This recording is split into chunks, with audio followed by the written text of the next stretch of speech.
नमस्कार दोस्तों, भगवान शुक्ला पवन कोचिंग क्लासेस से आप लोगों का हार्दिक स्वागत है। यदि आप हमारे चैनल में पहली बार आए हैं तो चैनल को सब्सक्राइब कीजिए, साथ में बेल आइकन दबाइए ताकि जो भी वीडियो अपलोड हो सबसे पहले आप लोग तक पहुंचे। ठीक है दोस्तों, एक क्वेश्चन देख लेते हैं। जैसे कि स्क्रीन में दिखाया जा रहा है, कई लड़कों ने एक अकाल निधि के लिए 12,544 रुपये जुटाए। ठीक है, प्रत्येक लड़के ने उतने रुपए दिए जितने लड़के के थे। लड़कों की संख्या कितनी होगी? ठीक है, चलिए देख लेते हैं।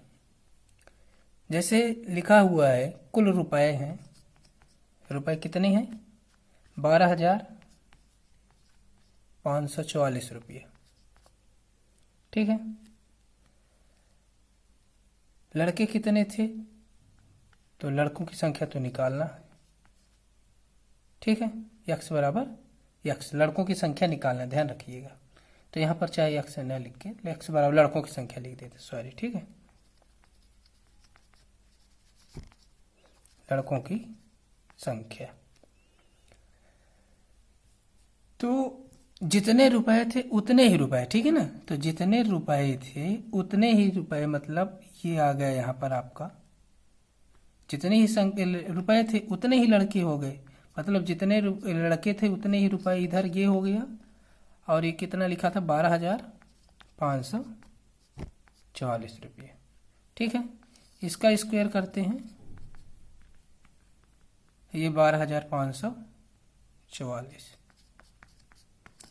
ये स्क्वायर हटा, अंडर रूट लगाए, ये इसका स्क्वायर हटा दिए। ठीक, जब इसका वर्गमूल निकालेंगे क्या होगा इसका?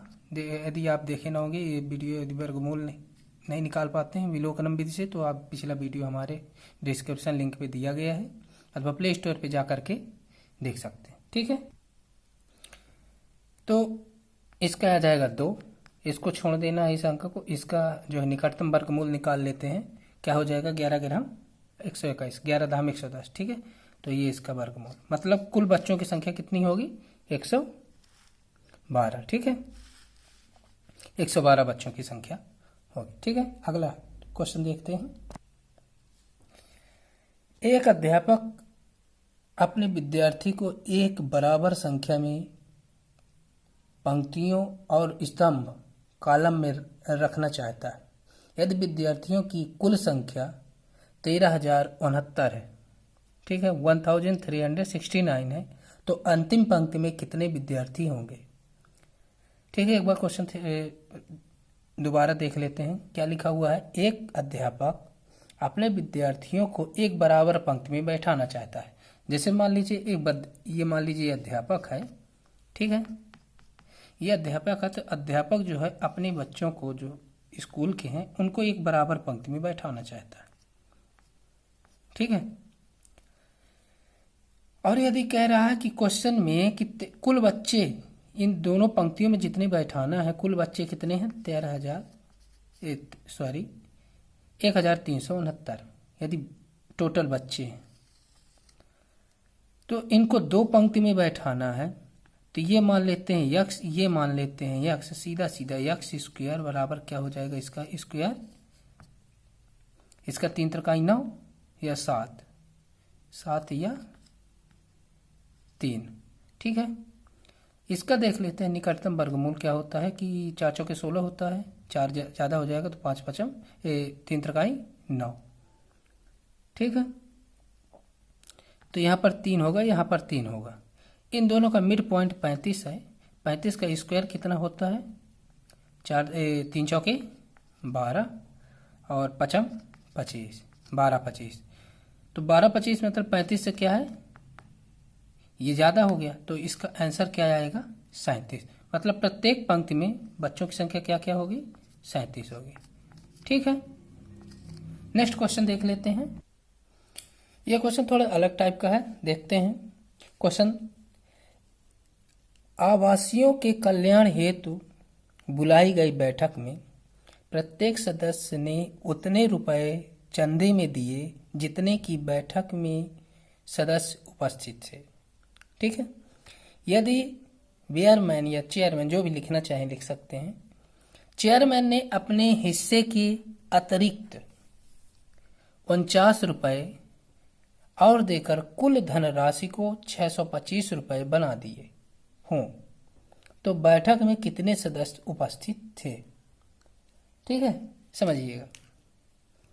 मान लेते हैं ये कोई पंचायत है जहां पर पैसा इकट्ठा जो कर रही है, ठीक है। इनमें से एक व्यक्ति ने जो है टोटल कितने रुपए दिए हैं, अधिक 49 रुपये। मतलब ये व्यक्ति है, इस व्यक्ति ने अपने हिस्से से अधिक जैसे मान लीजिए ये कुल लोग हैं टोटल, ठीक है। दोनों लोगों में ये व्यक्ति जो है तो अब दिया पैसा, लेकिन जो भी दिया है मान लीजिए ये पूरे इसी में है, लेकिन ये व्यक्ति जो मुखिया कहलाया, मुखिया जो है अपने हिस्से का मतलब जो दिए रुपये उनसे ये जो है 49 रुपये ज़्यादा दे दिया है। समझ रहे हैं क्वेश्चन क्या कह रहा है कि कुल पंचायत बैठी हुई, पंचायत में से एक व्यक्ति जो है 49 रुपया एक्स्ट्रा दे रहा अपने हिस्से का, मतलब वो जो चंदा लगाया गया है वो तो दे ही रहा है, उसके साथ साथ 49 रुपये एक्स्ट्रा दे रहा है। ठीक है, तो पंचायत में कितने सदस्य हो गए, मान लीजिए एक ये इसको मान लेते हैं, एक इसको मान लेते हैं, तो कितने हो गए, ये यक्स हो गए, ये यक्स हो गया। ठीक है, तो सॉरी, तो जब ये यक्स और यक्स हो गया तो कितना हो गया, ये जाके एक्स स्क्वायर हो गया। ठीक है, ये क्या किया, ज्यादा दिया है तो यहां पर प्लस कर देते हैं। ठीक है, और यहां पर टोटल कितने रुपए थे, ये ठीक है 625, तो ये हमने 625 माइनस, ये डायरेक्ट हो गया तो इसको यहां से माइनस कर देते हैं तो कितना आएगा 576 आएगा। 576 ये लिखा हुआ है एक्स स्क्वायर बराबर, तो 576 इसका वर्गमूल निकाल लेते तो ये स्क्वायर हट जाएगा। अब 576 किसका वर्गमूल है सब जानते हैं, बराबर क्या कहलाएगा 24। मतलब प्रत्येक व्यक्ति जो व्यक्ति थे टोटल 24 रुपए दिए और इसने कितना दिया। यदि यही क्वेश्चन पूछ लेता कि जिसने 49 रुपए दिया वो कितना दिया, तो 24 और 49 को जोड़ देंगे तो 9 4 13 और 4 3 7 73 रुपये इसने दिया। ठीक है, चलिए नेक्स्ट क्वेश्चन देख लेते हैं। एक बाग की प्रत्येक पंक्ति में पेड़ों की संख्या उतनी ही है जितनी की उसमें पंक्तियां हैं। ठीक है, जितने की उतनी उसमें पंक्तियां हैं, उतनी ही पंक्ति है। क्वेश्चन समझिएगा थोड़ा सा कि एक बाग की प्रत्येक पंक्ति में पेड़ों की संख्या उतनी ही है जितनी की उनमें पंक्तियां हैं। एक तूफान में 1111 पेड़ों की संख्या जो थी उसने उखाड़ फेंकी। बाग में पेड़ों की संख्या 10,914 रह जाती है। बाग में पेड़ों की पंक्तियों की संख्या क्या होगी, समझ रहे हैं। देखिए ये मान लीजिए बाग है, इस बाग में टोटल पेड़ों की संख्या कितनी है 10,914। ठीक, ये मान लीजिए ये तूफान है, ये तूफान आया और ये तूफान जो है इन पेड़ों को क्या कर दिया, गिरा दिया, जो कि कितने थे 111। ठीक है, तो अब समझिएगा एक इधर का हो गया और एक इधर का, मतलब कि दो एरिया हो गए, इनके कितने हो गए 2 एरिया हो गए। तो जब 2 एरिया हो गए, इस तरह से क्वेश्चन अभी पढ़ रहे हैं, पिछला क्वेश्चन इसी तरह से थे हैं पूरे, मतलब 2 एरिया हो गए तो 2 एरिया बराबर एक्स स्क्वायर, और एक्स स्क्वायर में इसको क्या करते हैं डायरेक्टली माइनस कर दीजिए तो कितना हो जाएगा 0, इसमें जो है तो कितना आ जाएगा 8, यहाँ पर 0, यहाँ पर 3। ठीक है,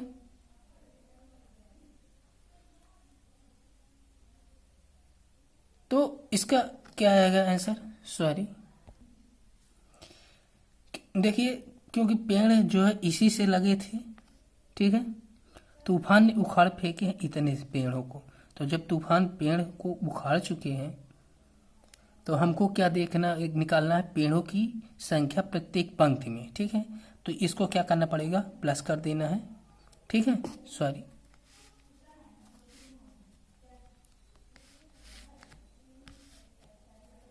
दस 914 और 100 क्या करना है, 11 को प्लस कर देना है।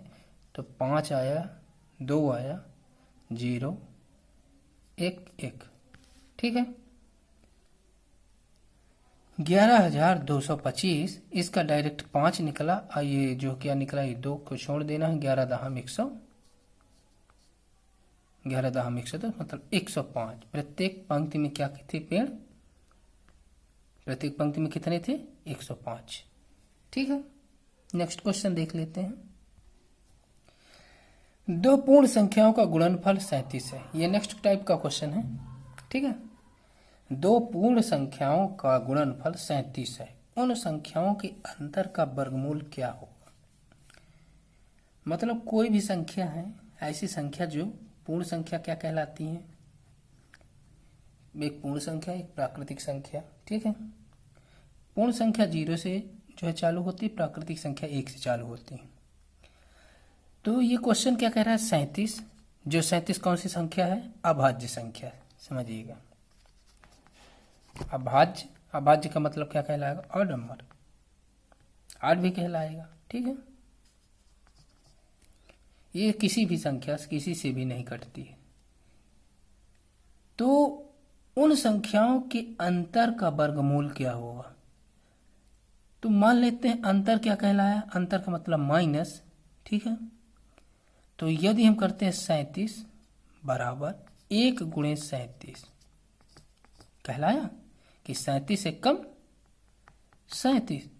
तो ये जो है, तो ये 37 क्या हो गया, कॉमन, कॉमन ले लेते हैं यदि, तो ये 37 हो गया।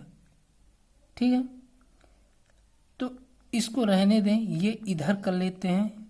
ठीक है, तो ये क्या कहला जाएगा, सीधी सी बात है, दोनों का अंतर यदि करते हैं तो 37 माइनस 1 बराबर क्या कहला गया, 36। थोड़ा समझिएगा यहाँ पर क्या लिखे हुए हैं।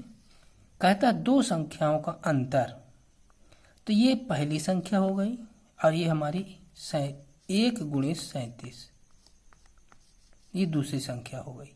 तो दोनों संख्याओं का अंतर मतलब इसका अंतर ये जो है क्या कहलाया है, माइनस कर दिए तो माइनस कितना होगा, 36 हो गया। और इसका स्क्वायर रूट कितना आया, 6 आया, क्योंकि 6 गुणे 6 बराबर 36 होता है। ठीक है, नेक्स्ट क्वेश्चन देख लेते हैं। किसी धनात्मक पूर्णांकों के युग्मों की संख्या जिनके वर्गों का अंतर 45 है, वह कौन सी संख्या होगी। धनात्मक मतलब प्लस कहलाया। ठीक है, तो धनात्मक पूर्णांकों की संख्या, ठीक है, कोई धनात्मक पूर्णांक है, मान लेते हैं 5 है, 6 है, कोई भी संख्या हो सकती है। ठीक है, अभी हमने अपने इस माना क्वेश्चन का नहीं लिया है। तो क्या कह रहा है, उन दोनों का अंतर, मतलब हम कर रहे हैं यदि माइनस करते हैं तो आंसर कितना आना चाहिए, 45। ठीक है, तो इनमें क्या कह रहा है, वर्ग भी करना है। क्या करना है, वर्गों का है, तो वर्गों का जो है कैसे निकाल सकते हैं। जैसे मान लेते हैं वर्ग है तो 7, ठीक है, 7 एक पूर्णांक संख्या हो गई। और यदि हम यहाँ पर माइनस करके 2 कर दें, ठीक है, तो यहाँ पर कितना हो जाएगा, 7 सता 49, 2 दूनी 4 बराबर कितना कहला गया, ये 45। ठीक है, तो जिनके वर्गों का अंतर कितना होना चाहिए, क्या कह रहा है कि वर्गों का अंतर क्या है, 45 है।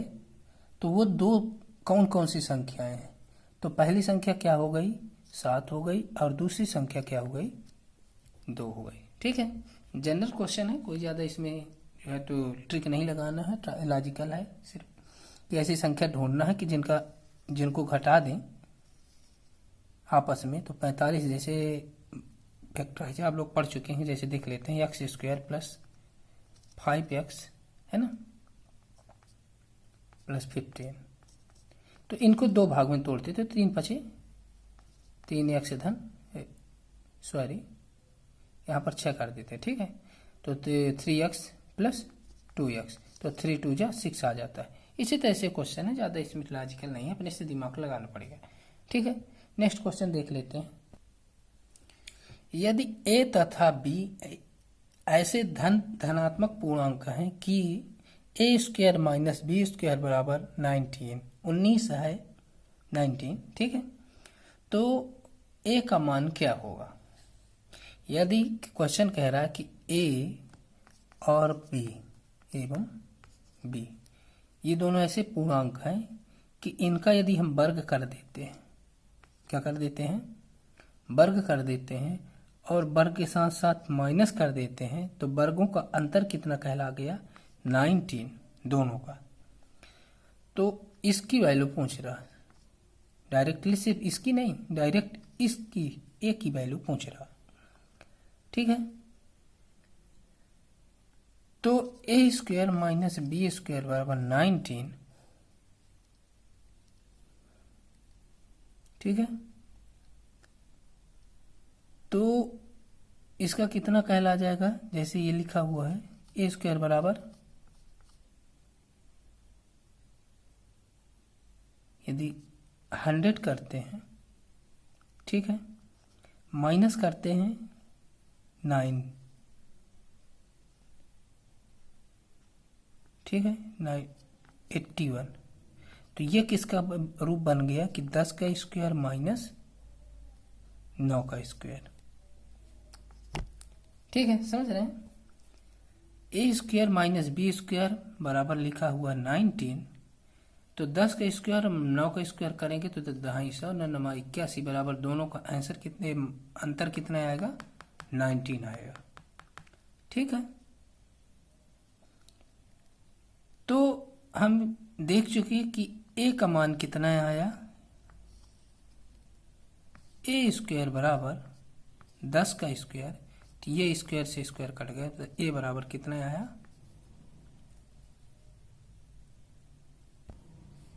10 आया, ठीक है। जैसे लिखा कि क्या लिखा था, दोनों का अंतर है, तो ऐसी संख्या ढूंढना है कि उनको जब माइनस करें तो 19 आना चाहिए, ठीक है। तो 10 का स्क्वायर यदि हम करते हैं 100 हो गया, 100 माइनस 81 बराबर कितना हो जाएगा, 19 आएगा।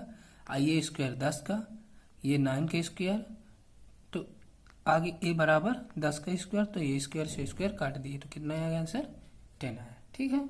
नेक्स्ट क्वेश्चन देख लेते हैं, बहुत अच्छा क्वेश्चन है, दोस्तों देखिएगा। क्वेश्चन में है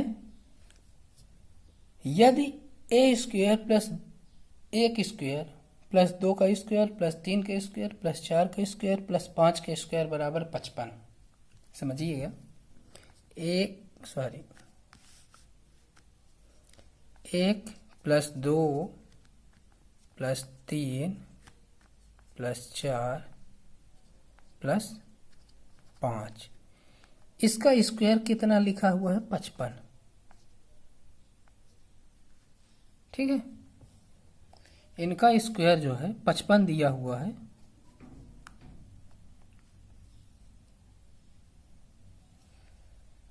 तो क्या कह रहा है क्वेश्चन में, तो ज्ञात कीजिए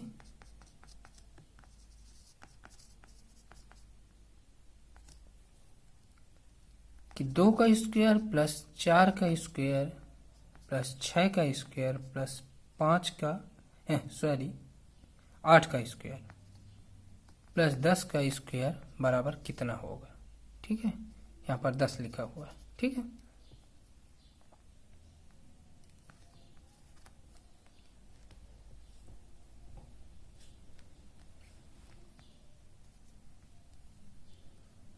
चलिए देख लेते हैं, ज़्यादा इसमें एक भी जो है तो दिमाग नहीं लगाना है, समझिएगा, बस थोड़ा सा समझना है बस, और कुछ नहीं। यदि इसका मान तो लिखा हुआ है, हमारे पास दिया हुआ है, इसी के थ्रू हमको लेकर के चलना है। तो यदि हम इसमें डायरेक्टली सब हमें 2 का कॉमन ले लेते हैं, ठीक है, इसमें क्या कर लेते हैं, 2 को हम बाहर निकाल लेते हैं, तो क्या क्या बचेगा, यहाँ पर 1 बचेगा, यहाँ पर क्या बचेगा, 2 बचेगा, यहाँ पर 3 बचेगा, यहाँ पे 4 बचेगा और यहाँ पे 5 बचेगा। ठीक है, सब में स्क्वायर लग गया, सब में प्लस लग गया, हमको क्या दिक्कत है ज़्यादा लगाने की, ये तो हमारा पूरा निकल के आ गया ना।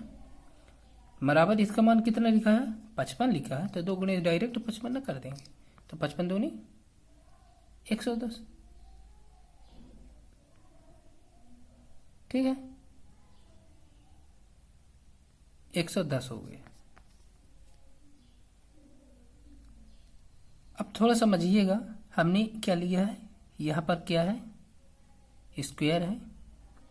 ठीक है, तो जब ये स्क्वायर में है तो इसको हमको क्या करना पड़ेगा, दोबारा इसमें जो है किसका करना पड़ेगा, इंटू 2 का, तो 110 गुणे 2 करते हैं तो 200 क्या हो गया, 20 हो गया। यदि आपको नहीं करना तो डायरेक्ट, क्योंकि स्क्वायर का कॉमन ले रहे हैं तो आप यहाँ लिख सकते हैं स्क्वायर और डायरेक्ट गुणा कर सकते हैं। यदि नहीं करना है तो यहाँ पर बाद दोबारा कर सकते हैं। ठीक है, क्योंकि मैंने डायरेक्ट 2 का किया, इसके बाद 2 का किया, क्योंकि जो है तो ज़्यादा दिक्कत नहीं है, क्योंकि स्क्वायर लगा हुआ, तो पहले हम इसको गुणा कर लेंगे 2 का, फिर दोबारा 2 का कर सकते हैं। ठीक है, बहुत अच्छा क्वेश्चन था। नेक्स्ट क्वेश्चन इसी तरह है। ठीक है, देखते हैं क्वेश्चन। यदि लिखा हुआ क्वेश्चन पे 1 का क्यूब प्लस 2 का क्यूब प्लस 3 का cube plus dash dash dash dash dash, ठीक है, तो ये इसका मान क्या होगा, क्वेश्चन मार्क। ठीक है, या किसके बराबर है।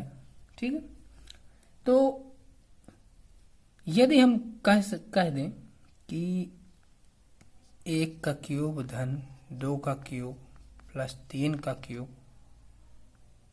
डैश डैश डैश n का क्यूब, ठीक है ना, क्योंकि यहाँ कुछ नहीं है इसलिए हमने डायरेक्ट यहाँ लगा दिया। तो इसका यदि फार्मूला बनता है कि n स्क्वायर n प्लस 1 का स्क्वायर अपॉन 4। ठीक है, तो जब ये 4 का आया, 4 इसमें लिख दिए, तो इसका आंसर कितना आएगा, n का मान कितना है,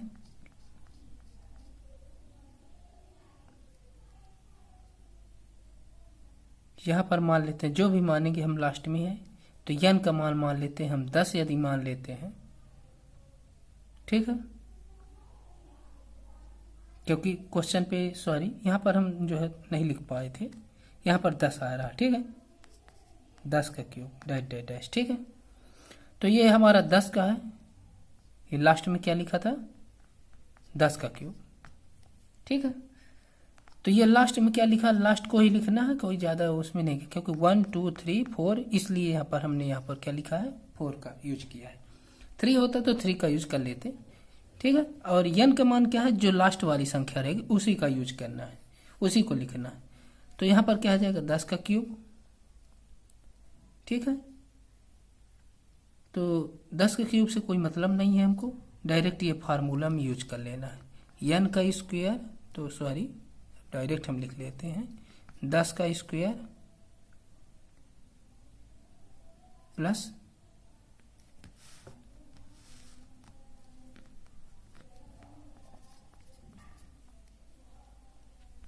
10 धन 1 का स्क्वायर बटी 4। ठीक है,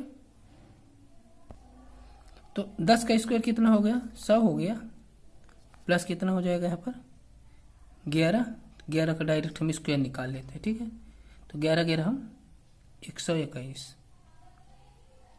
सॉरी प्लस नहीं लगेगा ना, 121। 121 में क्या करना, 4 का भाग देना है, तो इसको हम डायरेक्ट यहाँ पर कर देते 25, 25 चौके 100, 21 में जो है 25 का 121 में गुणा कर देते हैं, कितना आएगा, 25 एकम 25, 25 दूनी 50, 50 2 52 की 2 हासिल 5, और 25 एकम 25 5 30। ठीक, इसकी वैल्यू कितनी हो गई? मतलब कहने का कि यदि जो भी लास्ट में क्वेश्चन रहेगा, ये जो रहेगा लास्ट में, उसी की वैल्यू हमको n के बराबर रखना है, और ये जो अपान में है ये 4 को रखना है। यहाँ पर कितने थे? 1 2 3 या 4, 1 2 3 ये 4, इसलिए 4 का यूज हो गया। ठीक है, यदि लास्ट में 3 आता है तो 3 का यूज कर लेंगे, कोई दिक्कत नहीं। ठीक है, मिलते हैं नेक्स्ट वीडियो में, तब तक के लिए धन्यवाद वीडियो देखने के लिए। यदि आप हमारे चैनल में पहली बार आए हैं तो चैनल को सब्सक्राइब कीजिए, साथ में बेल आइकन दबाइए ताकि जो वीडियो अपलोड हो सबसे पहले आप लोगों तक पहुंचे। यदि वीडियो अच्छा लगे तो लाइक जरूर कीजिए तथा दोस्तों के साथ शेयर कीजिए। मिलते हैं नेक्स्ट वीडियो में, तब तक के लिए जय हिंद, जय भारत।